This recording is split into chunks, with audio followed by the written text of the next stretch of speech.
Hi everyone, this is Tabor Cope, and this is the 7th video I'm doing on budgeting. And in this video, we're going to go over the top section of my budgeting spreadsheet, which you can see here. The top section is comprised of these top 3 boxes along the top, which I've got named the money flow box, the external deposits for bank accounts, and transfers between accounts. So those 3 boxes make up the top section. In my previous video, the 6th video, then I went over the bottom section of the spreadsheet. So if you haven't seen that, then go watch that video. You can see all the videos on my website, taborcope.com, and on my budgeting page, they're all laid out there, or there'll be a link to all the videos in the description below. In this video, then we'll start out with the money flow box. Now, the money flow box, what I'm trying to get to here is seeing where all your money went during the month. Now, the spreadsheet is built to where you can have up to 4 banking accounts, and right now I've just got those named checking 1, 2, savings 1 and 2, and then up to 3 credit card accounts, which I've just got named as credit card 1, 2, and 3. I've kind of figured that if you've got more than 4 banking accounts or more than 3 credit cards, you don't need more than that. I could be wrong, but how I've built the spreadsheet is to handle 4 different banking accounts and 3 different credit cards. Now here in January, you'll notice that the cells here are gray, and this is the spot where you can type in whatever nickname you want for your banking accounts and your credit cards. So if you have a banking account with Wells Fargo, you could put maybe WF checking to be your Wells Fargo checking. Or if you've got a bank account with Bank of America, you can write whatever nickname you want in there. Same thing with the credit cards down here.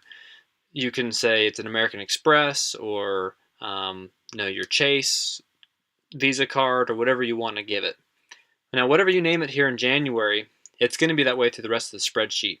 So if we click over here to February, you'll notice that in the money flow blocks, now these boxes are in green and yellow, and that reflects that there's a formula there, and it's basically pulling over whatever you've typed in January into the next month, and that's how it is for the rest of the year.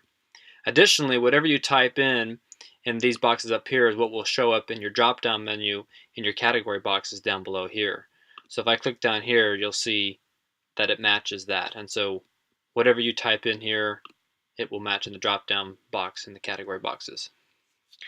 So otherwise, the money flow box is pretty self-explanatory. Your beginning of month balance will show up here for each of your accounts respectively, and then any deposits you've got for your bank accounts that happen in the month, then your total withdrawals that happen, and then what your current / end of month balance is for that particular banking account. Now you'll notice I've got the bank accounts in green, formatted in green background, and the credit cards in yellow. And that's because those accounts behave differently. A banking account in general, you want to have lots of money in the banking account, right? And then as you make transactions, money comes out of those and the amount goes down. Well, it's the opposite with a credit card account. With a credit card, you want your balance to be 0. So there should be ideally nothing there. And then as you charge money to it, the value goes up, and then you pay it off and it goes back to 0. So that's why you can see I've got, like in this box, it says deposit / payoff.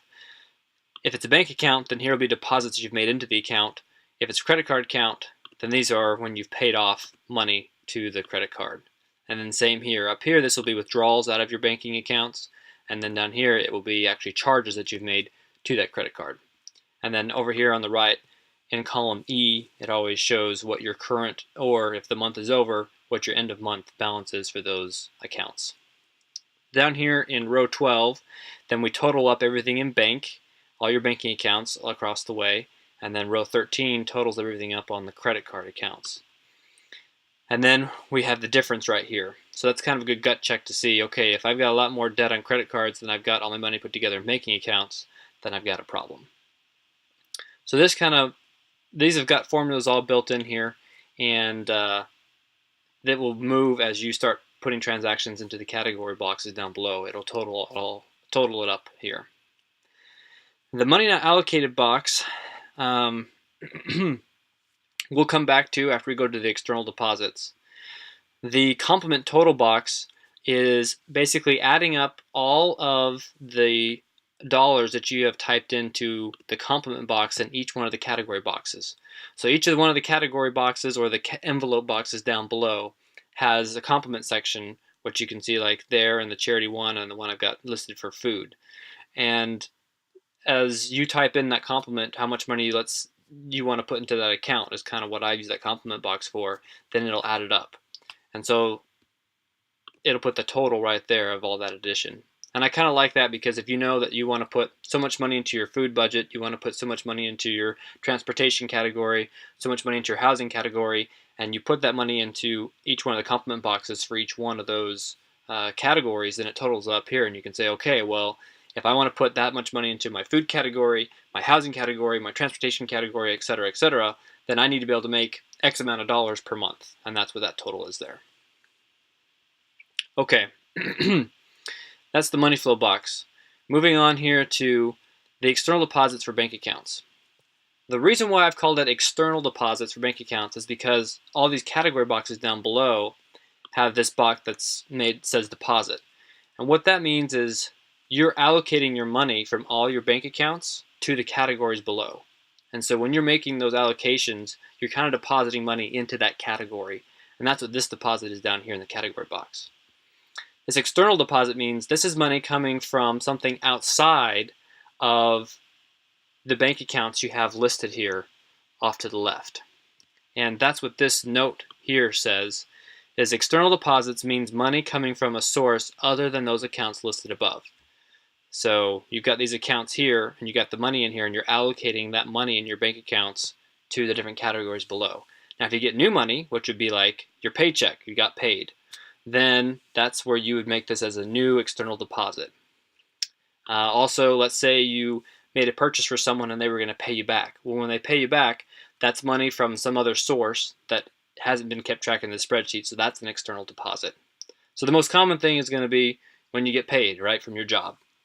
So here is just a transaction section down here in all the gray. So we can put in an example transaction here. And this just can say, got paid from work.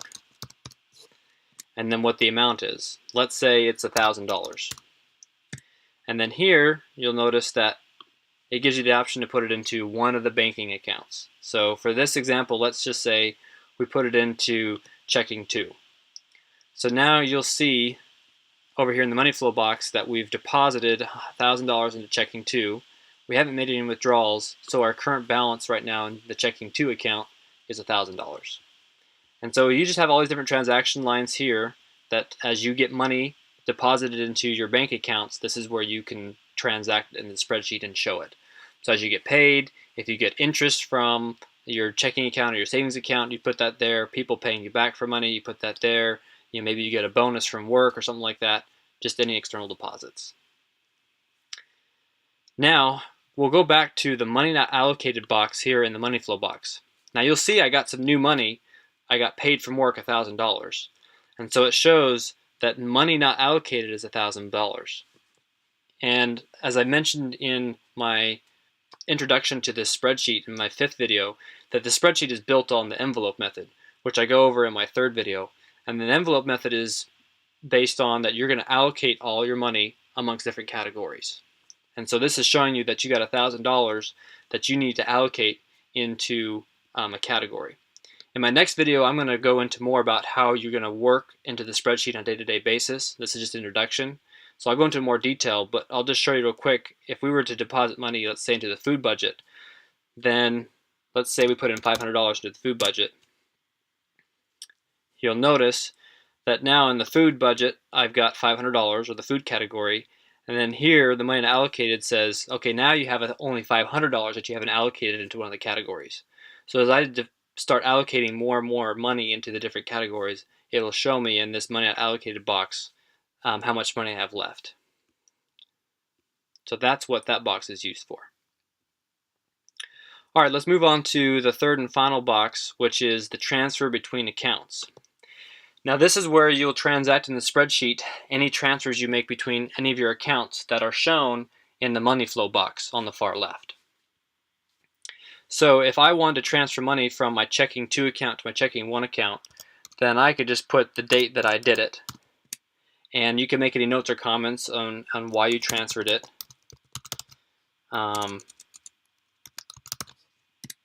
And let's say I transfer $400. And then this is just saying from what account are you doing the transfer from. So in this case, I'm going to do from my checking 2 account, and I'm going to transfer it into my checking 1 account.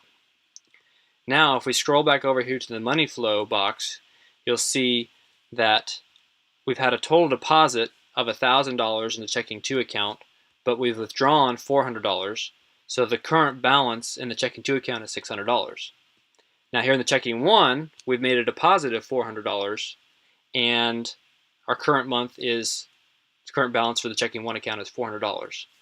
And you'll notice that our money allocated stayed the same because we didn't allocate any money. We just made a transfer between accounts. So if you're transferring money between your banking accounts, between different checking accounts or savings accounts, then in this box over to the right, the transfers between accounts box is where you'll show it. Now another thing that you'll do here, which may be a little bit counterintuitive, is when you pay off your credit card, this is the box that you'll you'll put that transaction in. And some people will say, well, I'm not transferring money, I'm paying off my credit card. That terminology may be a little catchy, but technically you've got money in the spreadsheet showing in these banking accounts, and when you pay off your credit card, you're essentially taking money out of one of your checking accounts and you're moving it over to the credit card to pay it off. So essentially you're kind of just transferring money between 2 accounts that you have. So if I wanted to pay off my credit card, then this is how I would show it in the spreadsheet. You can put the date that you pay it off, and you can say whatever notes or comments that you want. Okay, and let's say I paid off $100. I'm going to pay it from the checking 2 account. And again, you can choose whatever account you want to pay it from. And I'm going to pay it off with the credit card 1. Now you'll see here in the money flow box that I've got $1,000 deposited into checking 2. I've withdrawn a grand total of $500. $400 we transferred to the checking 1 account. Then we've taken an extra $100 and we paid it off into credit card 1. So the current balance on the checking 2 is $500. Now you'll see here for the credit card 1 that there's been a payoff of $100. And so now it's showing that I have a credit or a negative $100 balance to my credit card because there was nothing charged to it. Now if I were to have charges down in my category boxes down below, then it would change that balance, which we'll show more in the next video. But you can kind of see how the money flow box is working. So for the transfers between accounts box, then this is where you're going to transact any transfers that you do between banking accounts. And a little bit counterintuitive, but also if you pay off a credit card, then this is also where you'll show that transaction in the spreadsheet. I've got also one last thing. I've got a few items to remember in the money flow box. I've mentioned this several times, but entering information in the gray areas only is a way that I've kind of shown where there aren't formulas. So if the boxes are colored different colors other than gray, there's probably a formula there. And so if you type something in and hit enter, it'll overwrite the formula and the spreadsheet won't work right. So gray is a safe area to put in information. The external deposits between we already went over that. The external deposits is money coming from a different source other than the accounts listed above. We'll do our 9th video on inter-budget, inter-category transfers, so we'll cover that in our 9th video. And then this is what we covered in our previous video, in video 6, and it's just saying that when you make a withdrawal transaction in the category box down below, it's not going to show up into this money flow box until you've chosen an account from. So for example, if we look down here in the charity category, just for example, let's say I have a withdrawal of $30. Well, it's automatically going to show that that $30 is taken out of the category box, but it's not going to reflect anything in the money flow box until I tell it what account that transaction was made from. And so in this case, then I'll just go ahead and put it on the credit card 1. Once I've selected that, now you see it reflects that I have a $30 charge on the credit card 1 account. And so this note is just reminding everyone that you're not going to see the transaction in the money flow box until you have selected an account for it in the category boxes. That's about it for the top section. In the next video, then I'm going to go into more detail about how you're going to work in the spreadsheet on a day-to-day basis and how you're going to mark everything down. If you like this video, then please share it with those that you know, and I'll see you in the next one. Thanks.